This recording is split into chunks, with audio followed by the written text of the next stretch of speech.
Hi, everybody. I'm Rick Dancer. Welcome to Get Real with Rick Dancer. We have an interesting show. And what I love about doing what I do is I don't really know where this is going to go. And that's kind of the beauty in Get Real because you can't fake it. Recently, I put up, well, let me give you our sponsors first. So number one, our main sponsor is Boom.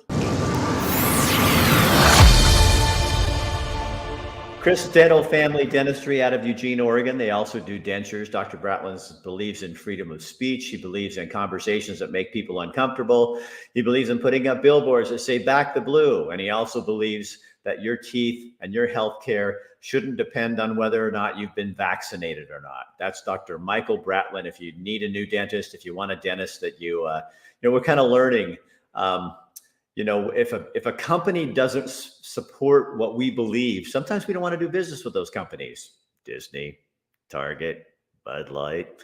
And we want to do business with people that have American values. And Dr. Bratland is one of those. Our other sponsor tonight is Tim and May with BS Free MD. They're going to be on at the end of the show. I've got a little clip from them to tell you what came out last night on Docktails with Cocktails, and their new podcast is really good. That's just coming out. Actually, it goes live today. So they'll be up after that. Okay, so here's how this starts. I go online. Kathy and I went on a hike. We kept passing all these folks from the Amish community here in Townsend, Montana. And, we'd say hi, and some of them would say hi. Some of them didn't. We don't really understand the culture, and I'd really like to. But we got out to this site, started to rain. It was pouring. And all of a sudden, one guy, starts cutting down limbs and trees and asked us to collect little particles. Anyway, bottom line, we had this nice bonfire to keep us warm. And then they kind of talked with us a little bit. And I told the one guy, can I get a hold of you? I'd like to find out more about what you guys do. And he says, yeah, but we can't do like an interview or anything. And I said, okay. From that, the guy you're going to meet here in a second, Matt Peachy, contacted me. He lives way across the country, well, maybe 4 states. And he said, I used to be Amish. I left the community and I thought, God, I would love to talk about this. And then he knows a guy, Richard Miller, who's going to come on, who knows a lot about this. So this is not an Amish bashing show. But what I want to know is why people leave, what this is about. And so that's why Matt is joining us. Matt, thanks for being here. Hey, thanks for having me. So now where are you from? Where do you live? North Carolina. North Carolina. I am from the other side of the country. See, so you are more than 4 states. You're yes. way. But are you from there? No, I grew up in Northeast Kentucky. Okay, because you don't have an accent. Interesting. That depends who you ask. Okay, not as much as Richard. I was listening to Richard. So here's Richard Miller. Hey. Richard's got a little bit more. Where are you from, Richard? Southeast Missouri. Oh, well, that's not like the South, right? We consider ourselves part of the South. I live in Ohio now. Oh, Ohio. My wife's from Ohio. I'm actually sitting outside of McDonald's right in the heart of Amish country, looking in through the window, watching an Amish family eat their McDonald's meal.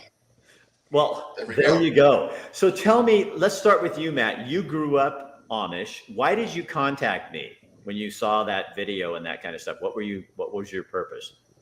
So I don't remember what I commented, but I was scrolling Facebook like we do sometimes, and I've followed you for several years. I always enjoy reading your write-ups and so forth. But I was scrolling through. You had this whole story about your hike, but what caught my attention was, I'm scrolling through it, and here's these pictures of these Amish people, and I'm thinking Rick Dancer and Amish. So obviously that caught my attention because I didn't recognize anyone individually. But the way they dressed was very familiar to me. I'm sure that if I were to talk with them, we would probably know some of the same people, and they come from the same circles that I do.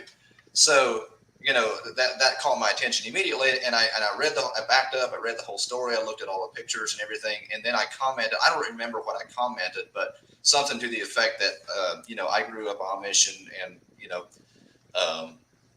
I don't remember what it was. But why did you leave? Why did you leave the Amish community? So that's a long story. The short answer is that I got born again. And that comes as a surprise to a lot of people because everyone uh, rightly believes that the Amish are a Christian community, and they are. But I would say that they have a very different understanding of God, I got a revelation of a God that was completely different than the God that I had been taught and grown up with, and it changed my life.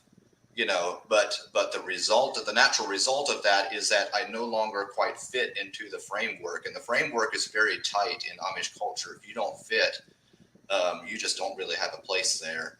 And so, Do you think a lot of people, like especially people that aren't of the Christian faith or of faith like that, would think, oh well, it's all the same. You all believe in God, and it's all about Jesus, and you do this. But there's so many different branches. It really is it's a completely different thing. yeah, I'm not sure how it looks from someone, completely on the outside that makes no profession of faith. If they, probably to some extent.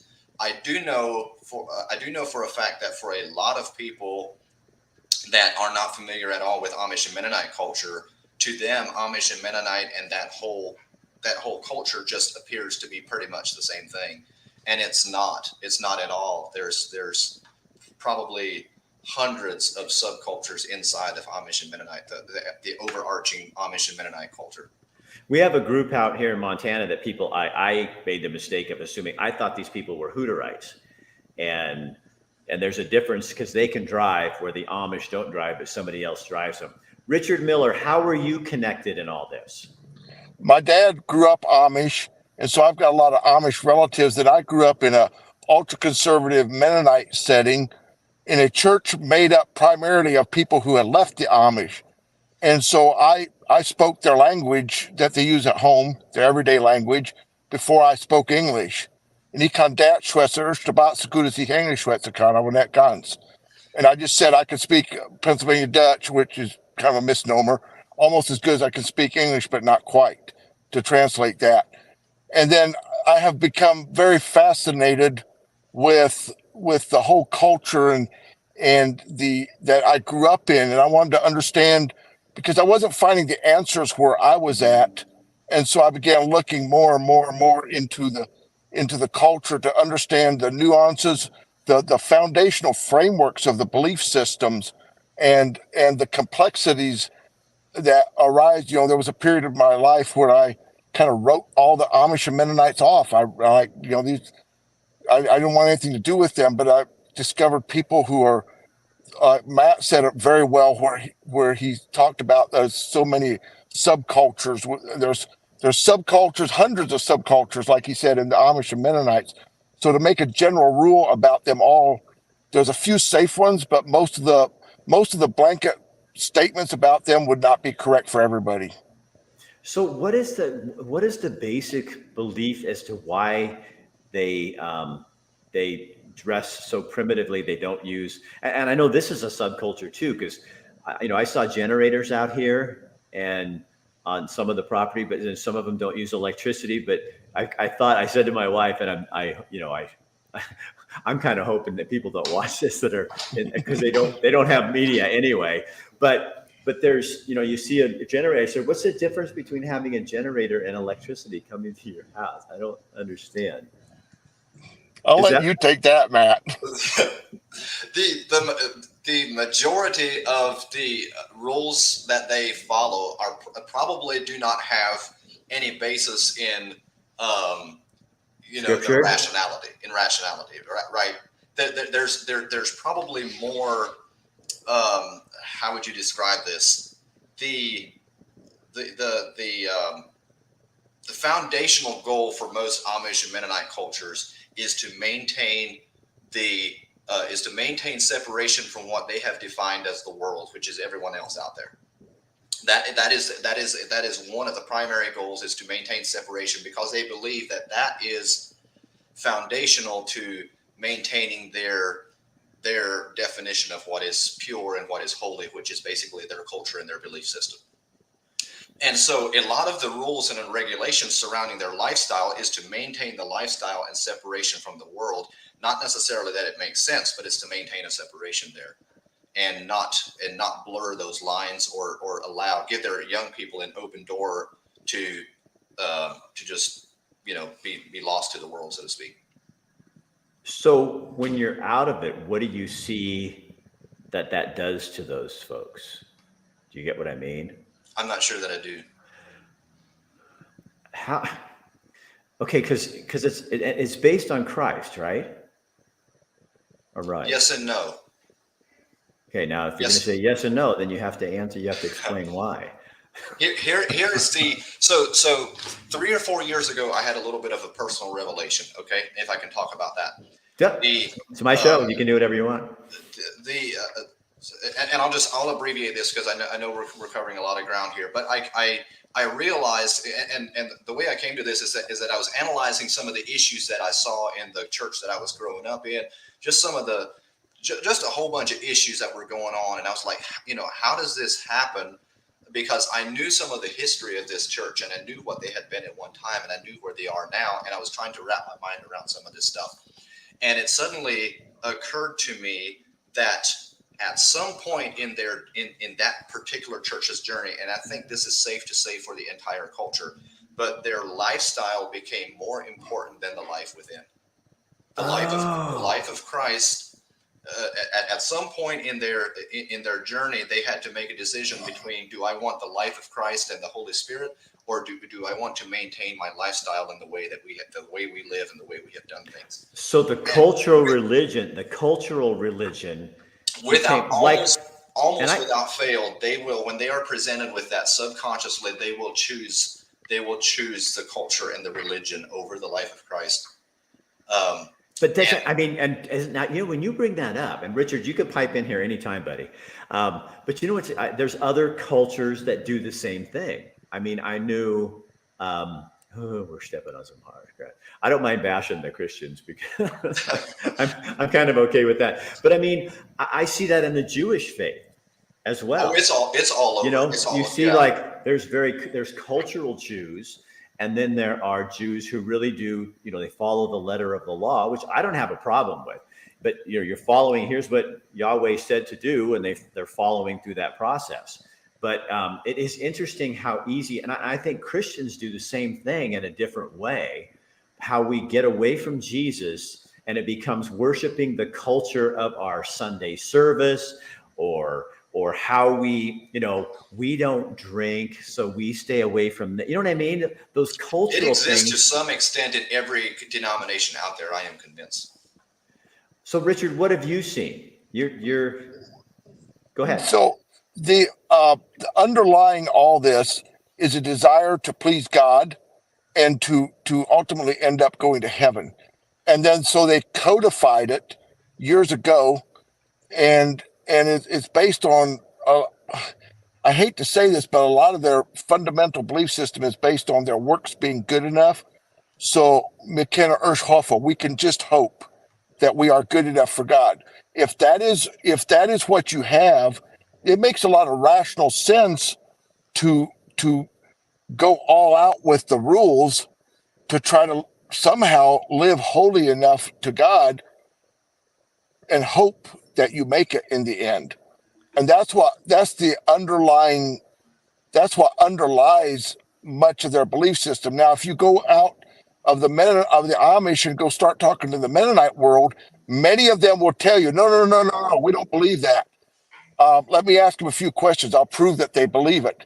And like Matt said it very well, when they're presented with the choice, they instinctively default to that fundamental underlying. It's the ethos of the Anabaptist religion, which includes Mennonites and Amish. Anabaptist comes from way back in the days of Reformation. Anna means again, and they were rebaptized. They were baptized as infants in the Reformed churches and in the Catholic churches, and then they joined the Anabaptist sect, which was Mennonites then. Amish split off of Mennonites. So way back in the day, Jacob Ammon is the one that split off. And so that is their underlying ethos for the Anabaptist religion, is that we do works good enough and hope we get there. Having said that, there are many, many, many Amish and particularly Mennonites who they might be in the religion that's their underlying ethos, but actually have transcended that. And tomorrow I'm going to go pick up an Amish man and his wife.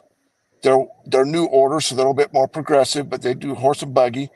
And he has transcended that personally, but he can't get away from the ethos because I shouldn't say that personally about him. He might be able to, but ultimately, even his church, that's the underlying ethos, is that we do good enough and hope we can make it at the end.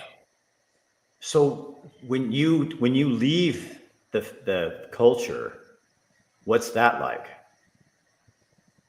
Matt? I mean, it's different for everyone, but one thing that I was just, mentally reliving just a little bit as Richard was talking was I was remembering what it felt like to leave that culture where almost your entire dependence on being able to live a good life, ultimately get to heaven, have your children turn out right, live a good, successful life, stay plugged into the community. Almost all of that depended on your connection to the church, right? On the connection to the community. When you leave that, all of a sudden, you no longer have that dependence, and you suddenly realize if you leave as a believer, you suddenly realize that all of my dependence at this point is in Christ. Like I have nothing else and it actually forces you in a very good way. It forces you to at a deep level, examine your motives, examine your belief system, examine really your entire belief system would be the best way to put it, because you start to analyze why you do the things that you do and what is right and what is wrong. And, your family, you look at the future of your family and so forth, and like what really is going to keep my family. I can't, the church is a man-made, this church is a man-made organization. I want my confidence to be in something deeper than that. But what is my confidence really in? And you begin to really dig and try to find some of those things. So that's one thing that happened for me. So how is your family still in the Amish tradition? So my family is in an ultra conservative culture, similar to what Richard grew up in. And so do they talk to you? They talk to me. Yes, we are welcome at home, much more so since I have children, and the grandchildren have loosened things up a lot, or warmed up the atmosphere at my dad's house. But there are still some pretty significant walls there. We still are not allowed to eat at the same table. My family can't eat at the same table as their family. My kids can, but I can't. So usually my wife and I either end up sitting at a different table, or then we all, we just sit off the side somewhere or somewhere else. So they can't eat with me. Why? My siblings typically aren't allowed to ride with me in the same vehicle. They're not allowed to spend, too much time with me. There's some boundaries there. Why? Still, after 12 years. Why? It's the fear, the fear of losing, or of that influence, because really the Holy Grail is the culture, remaining a part of this church, remaining a part of this culture, this religion. And, for my dad, I think a lot of it would just be, number one, loyalty to his belief. His entire belief system would be structured and founded in that religion. So this is just the way they do things. But number two is also the fear of me maybe influencing one of my siblings to also leave, and that's that's a huge deal in that culture. Mm-hmm. Richard, did you experience the same thing with your family? I left in a very different way. I got excommunicated from the church when I was 19, almost 20, or 18. I don't remember. I've been excommunicated 3 times and banned once. I'm a sucker for punishment, I guess. But in the Mennonites, they'll still eat with you, except one of my bannings. Some of them would eat with me, but I wasn't allowed to socialize with anyone. Very, very harsh. But I remember well, I got to say this, when I was a boy, in my childhood, my Amish relatives came down from Iowa to visit my grandparents who had been excommunicated for leaving. And it came time to eat lunch. and they put the tables up, and they set up separate tables, 2 separate tables, because my Amish relatives couldn't eat with my grandparents. But I had an ornery Amish aunt, and she moved the tables an inch apart, and then she covered it with a tablecloth. And they followed the letter of the law, but they found a way around it. And I got to say this, Matt, correct me if you think I'm wrong, but there is nobody that is more adept at getting around the rules than a little Amish boy or a little Mennonite boy. We are really good at that. Where there is a will, there is a way. It's 100% true. So, as we're talking, it's kind of interesting though, because, I see that in the Christian church. When I left church probably 20 years ago because, like you're saying, Matt, I felt like God said, Rick, this isn't where I want you. You have to get out of this because I want you to experience freedom in me, not, every song in church. I knew when one song led to the next song. I'd hear the interlude and going, oh, how great thou art. Now, yep, there it is. Everything was this routine. And when my wife and I left, there were people that just stopped talking to it. We were like not officially excommunicated, but we were lost, and they would tell people not to be around us because other people might, be inspired to do the same thing. So we were shunned. Isn't that weird? Because I know Jews do that. I know Mormons do that. The 7-day Adventists. I mean, what is it about? I mean, what I find interesting about this is that is exactly the polar opposite of what Jesus lived his life doing. I study Hebrew. So I love some of the Jewish tradition, and I understand there's reasons God asks people to do certain things. So I get that. But when it becomes this thing where you're relationally not connecting to other people, aren't we here to try to bring other people to God? And if you don't talk to them or won't, you know what I mean? If you put up all these walls that are false, how does that work? How is that living up to the command of Jesus to go love one another, I think as, human nature is always has been and always will be we avoid and we cut off the things that we fear. Yeah. And anytime I'm sure I do that in other ways. Like Democrats and Republicans. There's there's a million ways this plays out in our lives. And, obviously I understand the process enough now that I actively look for those kinds of things in my life and I try to, push past them, but it's a subconscious human reaction, I think, to things that we are afraid of, to cut them off and try to insulate ourselves because we don't want to go there. So Matt and Richard, do you think we do that because it's look at all the Old Testament stories, it is look at Moses coming down. It was much easier to create a calf out of gold and worship it because we did that back in Egypt. When push came to shove and it got hard, I'm trusting this God up here that I can't see. And so we create religions or boxes. If I do A, B, C, and D, then I'm okay. When God's kind of telling us, I think through his story and through Christ, just listen to me. This is you and me, but we are so afraid to have relationship with a God because we can't see him. And we have to rely on that still small voice that we create. Oh, let's put God in a cow. Let's put God in a culture. Let's make sure we say, when we walk in the church at Catholics, we put the water, the holy water. If I do this, okay, now I'm clean. You know what I mean? I think, I'm not saying all that stuff's bad. I'm just saying when we start worshiping that over God, worshiping culture over God, worshiping a system over human beings. Because how are people who are, and let's just stick with the Amish here. If you're being Amish and you're not talking to people or you're not really relating to people, so you just have your own little club, and the Methodists do the same thing and the Baptists do the same thing because everybody thinks they have the right handle on religion. This is fascinating. Here's an interesting. I'm just as bad. I think people look at Amish and say, okay, well, look what you guys are doing, blah, blah, blah, blah. But then you have to look at yourself and go, how don't I kind of do that in my own life, or in my church, or in my Jewish faith, or in my Adventist faith? Don't we do sort of the same thing, but maybe it's not as obvious? We do. Every time I find fault in other people, I'm able to look in the mirror and find the same thing going on in my own life in a different way or in a different area. So I don't have a rock to throw. I'll be the first to say that. But here's an interesting story on the Amish. You were talking about, going out and telling people and like, if I have the truth, I'm going to tell other people about it, right?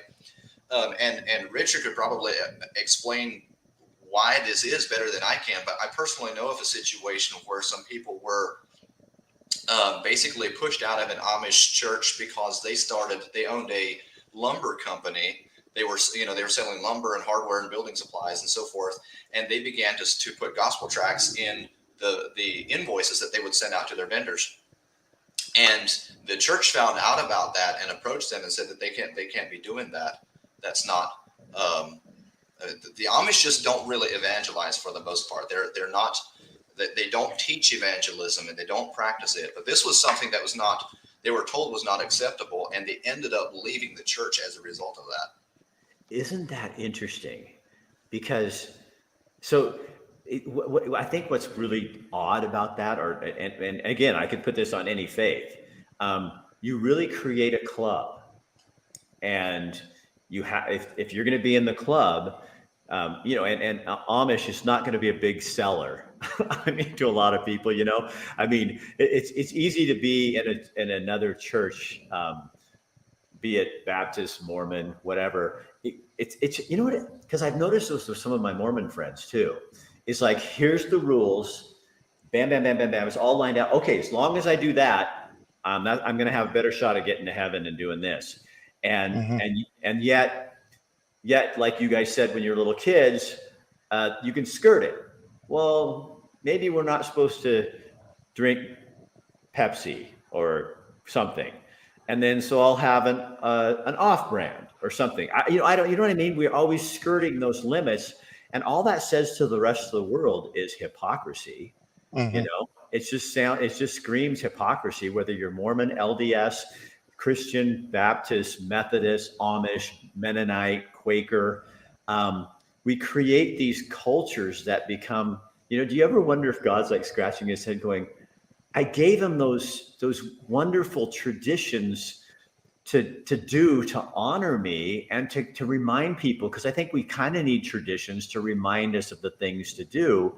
And they always go to worshiping the tradition over me. And like, God must have, if he wasn't God, he'd probably have a real, he'd need therapy. Somebody, because everybody, I give you these things to be good or to help God, to help bring you to me, and you always make them about the thing and rather than about me. Does that make sense? It makes a lot of sense. When you grow up in the ultra conservative setting, religious setting, like Matt and I did, the Amish or the ultra conservative Mennonites, and you experience this dynamic kind of on steroids. And you start thinking like, my people are bad people because they do this.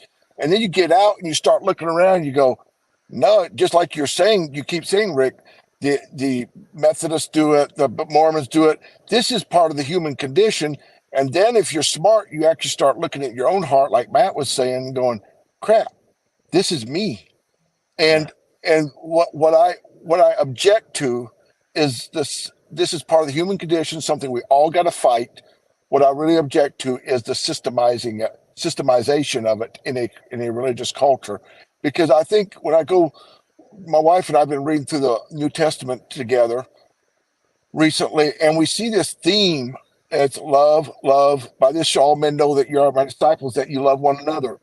The two greatest commandments. Everything in the law comes down to two things: love God and love your neighbor. Like, all this stuff comes down to love, and I start looking around. And I go, where are the churches? Like the thing of loving God and loving each other is a foundation of Christianity. Right. It's actually like it says in the Bible, it's going to be our tag. It's going to be our identifier.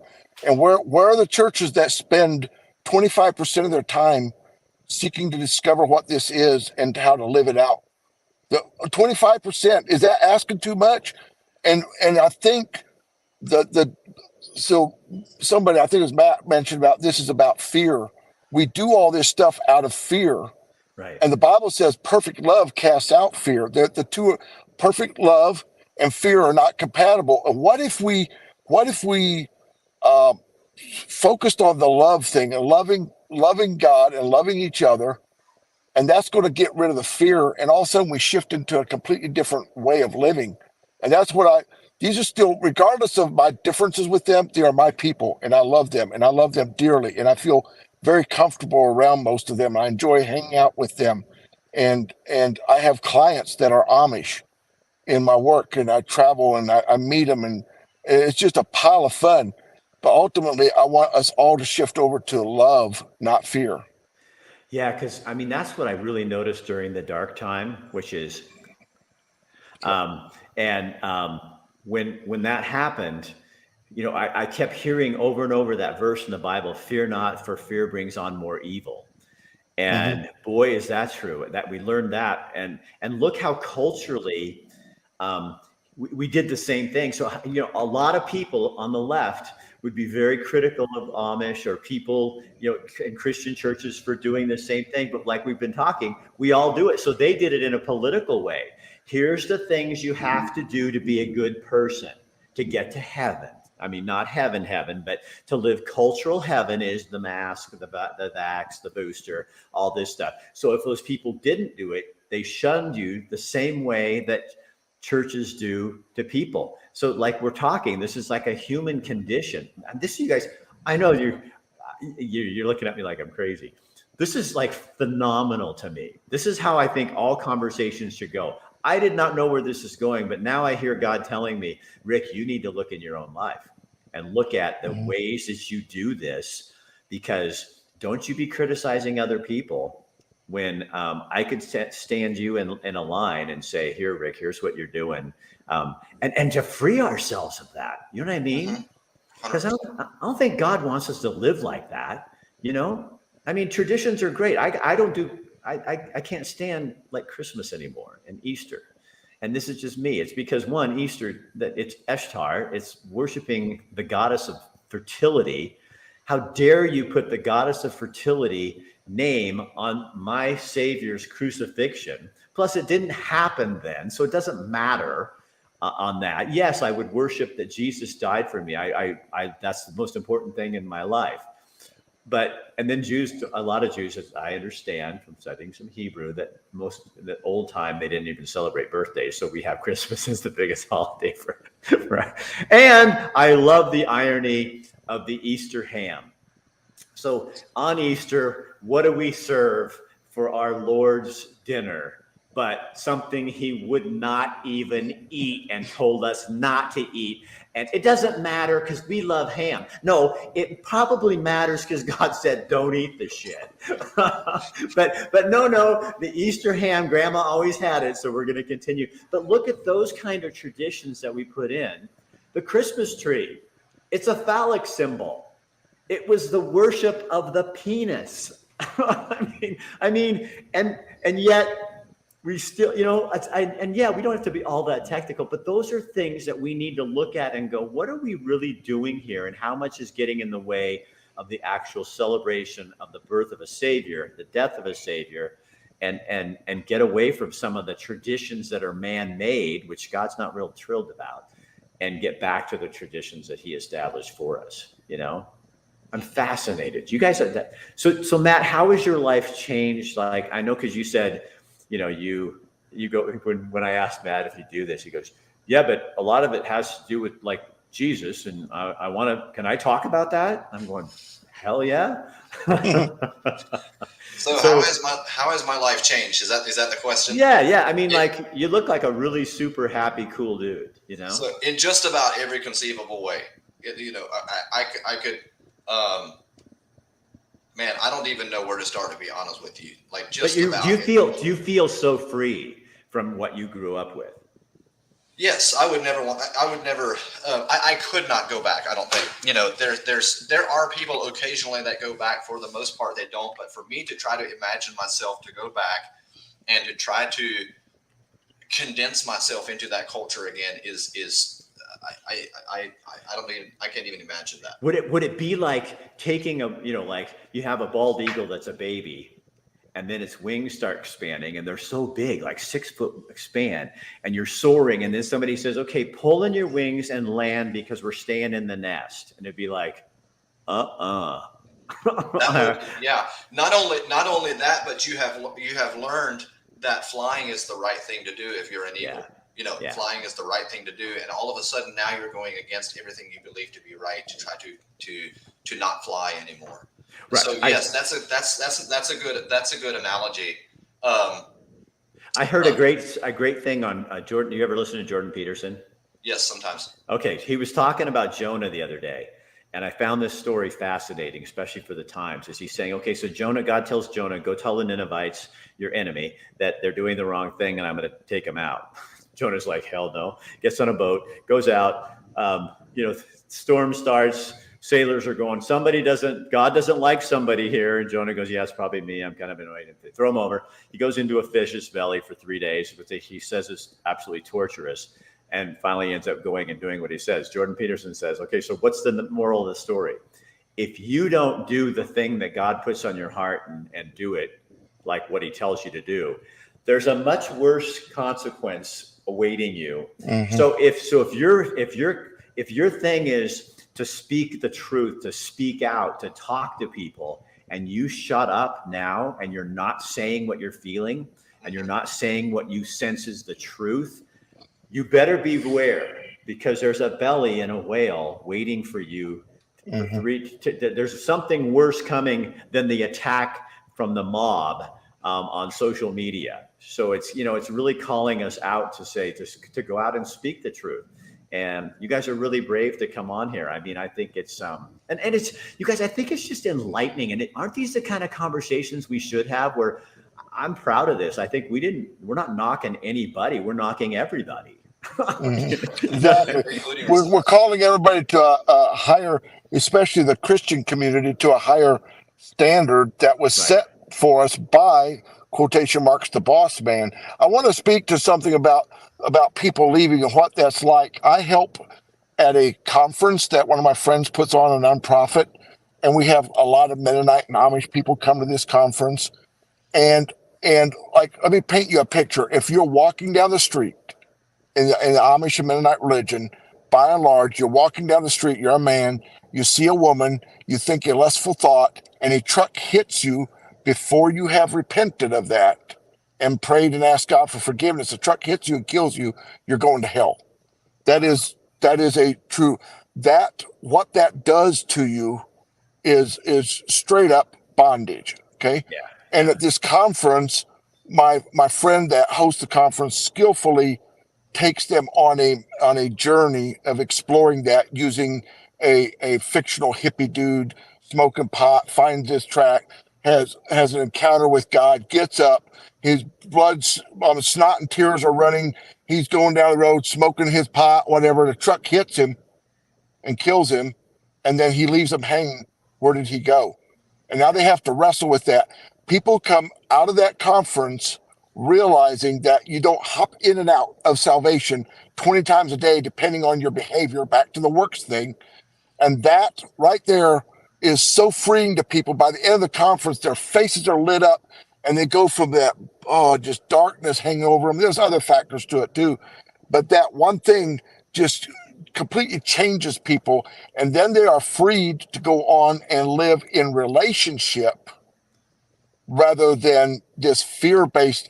That when Matt was talking about God, I cringed a little bit when you said a different God, and I know what you meant, and you're absolutely right. But the God of the Amish and Mennonites is the same God, but their view of him is of a harsh God with a big, generally speaking, of a harsh God with a big stick waiting to smack you, including sending you to hell for the slightest infraction if not properly repented of.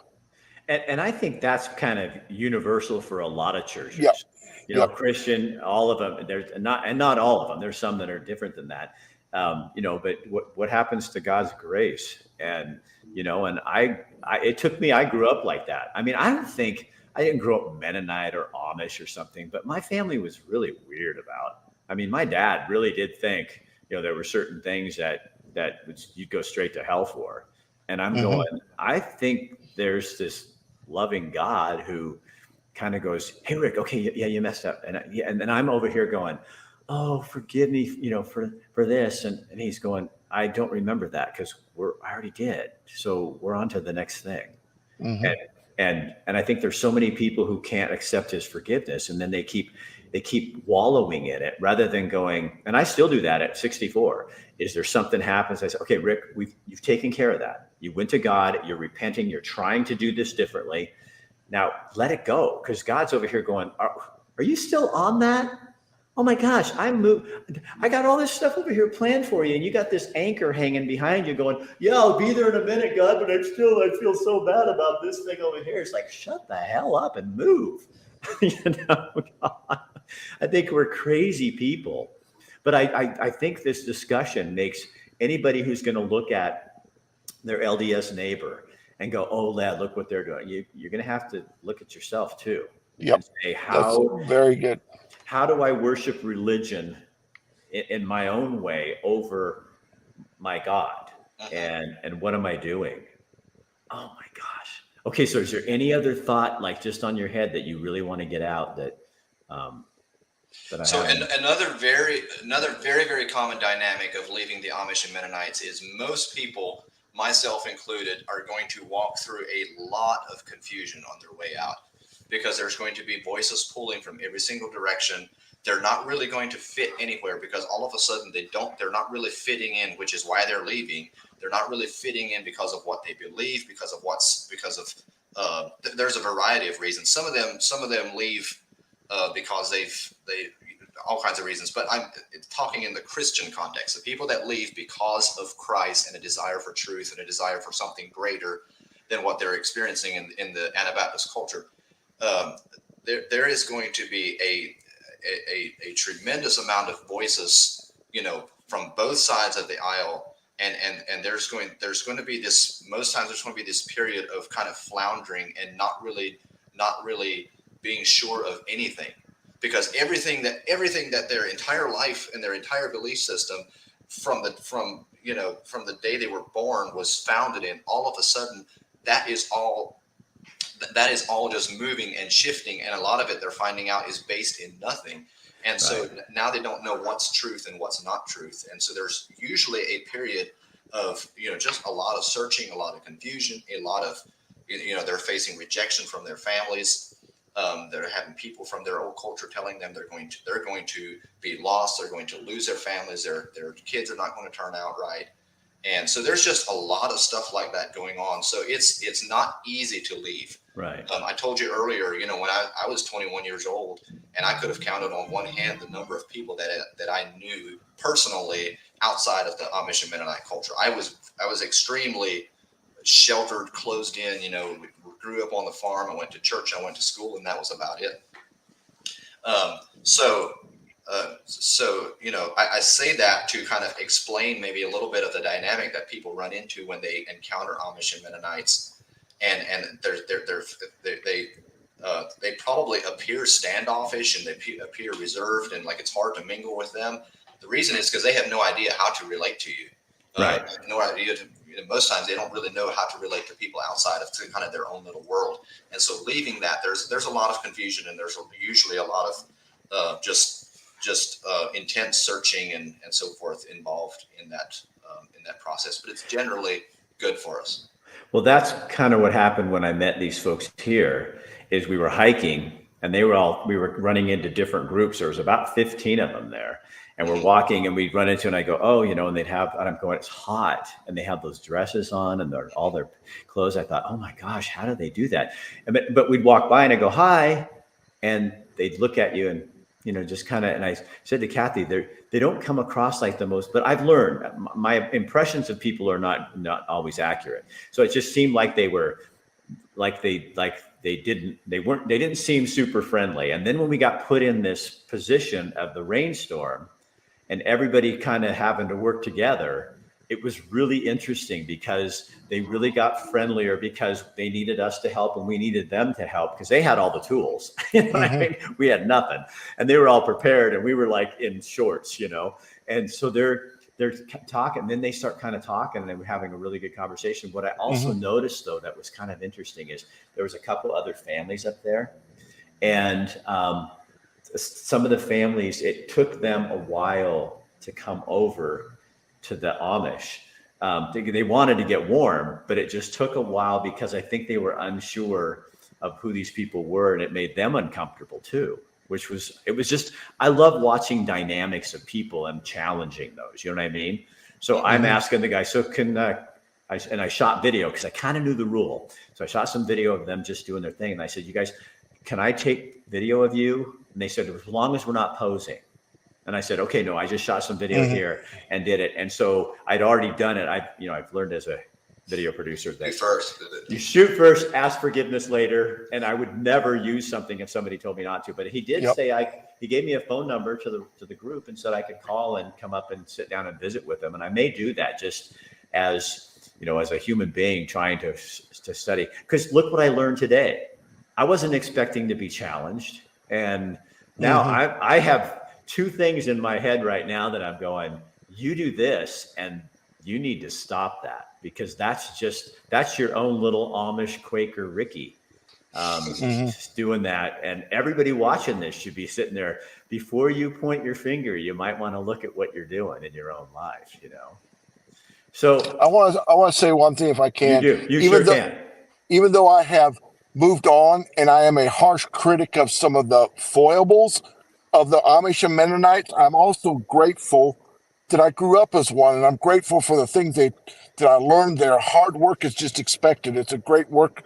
The work ethic in general is over the top excellent. The desire for community, which is so important, especially as we move into darker times, community, working together, helping each other out.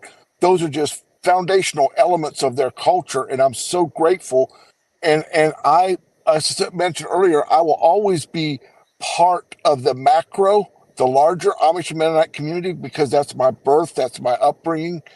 And even though I won't be part of on a micro level, part of an Amish or Mennonite church going forward, I embrace this is my people, and I'm grateful that they are. And we're planning to move from Ohio to southern Missouri soon. And one of the criteria that we used when we're trying to pick a place to move to was that it is not isolated from my people. Right. It's kind of interesting when you say that, as you think, because one of the things I thought when we were riding bikes out in their community one time, and I said to my wife, there's something super charming about the thought of not having social media, not knowing what Joe Biden or Donald Trump said today, and being, because, and so maybe what we do as humans, what we should do is take and borrow from these things, is to be looking and going, what are they doing that I could implement in my own life? What are some things that could make, and you don't have to follow their faith and take it to the extreme, but going, and that's kind of the sad part of them being so, what am I trying to say?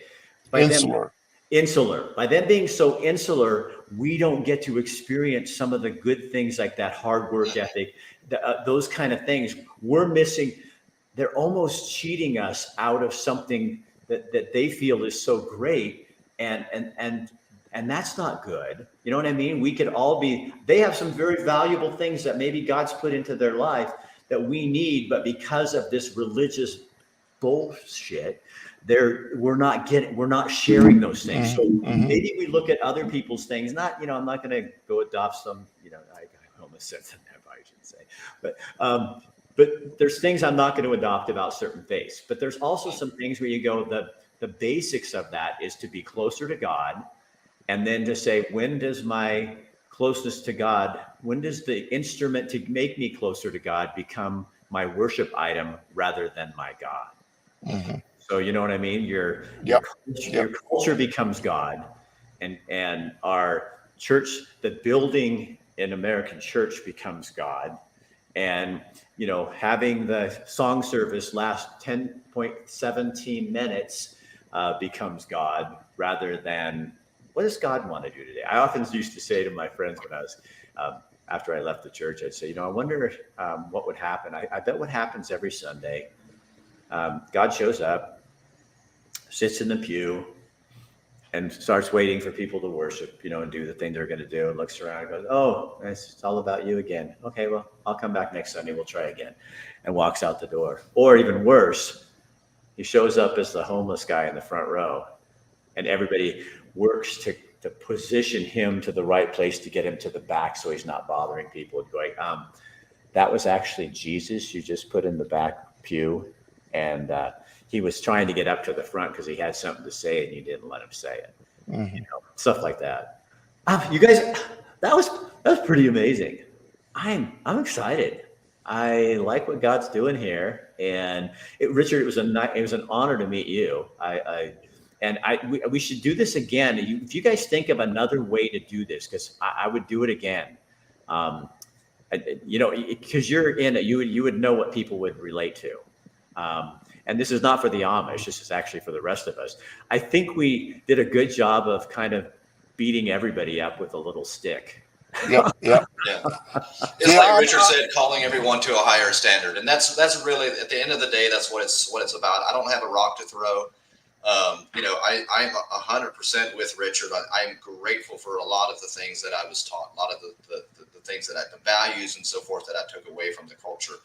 And I am making conscious effort today to pass some of those things on to my own kids without having it attached to the religion, Yeah. But yeah, absolutely. I enjoyed this very much. Thanks for having us. Yep. Thank you. It's an honor. Matt Peachy, Richard Miller, thank you so much for being here. You guys share this on your pages so other people see it. I think there's just a deeper conversation here that we can all be having in our own churches. I'm sure I'll get slapped around by some. Sure. Yeah. Right. Me too. Me too. Well, I will. But you know what? All I have to do is remind myself of that belly in the whale. I don't want to be there. I'm not good in claustrophobic situations. So I'd rather be out here getting slapped than in the belly of a whale waiting. I agree. To let me out. Sure. And then you get vomited out. I mean, that had to hurt. Yeah. All right. See you guys later. Thank you. You're welcome. Have a good evening. You're welcome, man. So there you go. That's our conversation for tonight. I love that. That was awesome. Take something from that in your own life and see what you can do with that. Tim and May are here from BS Free MD. They do a podcast and they do all kinds they have a newsletter you need to find out more about. They're in Florida right now. And I said, just tape something up and come on. So they did. Hey, Rick. We're back at Palm Tree Land and it's really nice and warm here. I had a nice meeting with the Florida Health Board to grant me a license. He wasn't in trouble. Just trying to get us down here into palm tree cloudland. And the humidity is approaching, I think, 80% today. And it's a friend of ours with the temperature being 90 and the humidity being 80. Described it as the, sixth gate of hell. We actually enjoy it because it's not cold. So anyways, show drops, it dropped today, is Sheila Carroll, a pediatrician. That's right. Now turned health coach, coaching families, especially parents, to help their children and families maintain a healthy lifestyle, how to make positive changes with diet, exercise, and lifestyle modifications so that everyone remains healthy. It's really a positive thing instead of just saying lose weight, eat less, and exercise more to a kid, which means nothing. So that's a great podcast episode that I think a lot of people will find really helpful. And she coaches people online. If you're interested, listen to that one. We did a small little Doc Tales last night at 6 p.m. Pacific time, although it was one of our, I'll call it the weaker ones, just because we were traveling and wanted to just make sure we kept current. We got a lot of comments though because Tim because we still are because we're in Central Florida. We are in the leprosy capital of the United States. Check it out. See, look, they're all gone. Fell right off. Anyway, also truth bombs are out Wednesdays at 12 a.m. Yesterday's on the was podcast. laughter. talking about laughter. Yeah. And, you know, Tim's an expert in inducing laughter and why it's healthy. And other than that, we hope you guys are enjoying hot, sunny West Coast. We're great down here on the East. See you next time. Cheers. Okay, so you guys can find them on Spotify, any of your favorites. They also do some of the shows on Facebook Live. But go sign up for their newsletter too, because that tells you everything that's coming up. Also has some really good tips and things like that, because they are really doctors. I mean, you know, Tim has helped me out. Well, that's probably not something that would sell him, would it? You're thinking he's not a mental health counselor, though, is he? All right, share this on your page. Let other people know. Have a great weekend. We'll be back on Tuesday. And what is coming up on Tuesday? Oh, Stacey Randall is a friend of ours, all of us. She came on here when she found out she had terminal cancer, and she's still here and planning this big trip. And I don't know if she's on it or going on it, but I said, would you come on and talk about that? And she said, yes. And then for Thursday, if you guys have any ideas, I've got a couple feelers out there. But if you have an idea for a story, I got some great stories this week from people like you. If you have an idea for a show, please go to rickdancer.com or send me an email at rickdancer.com and tell me what that's all about. Give me the information I need to know. I want to get stuff from you guys. You're way more interesting than me. All right. Have a good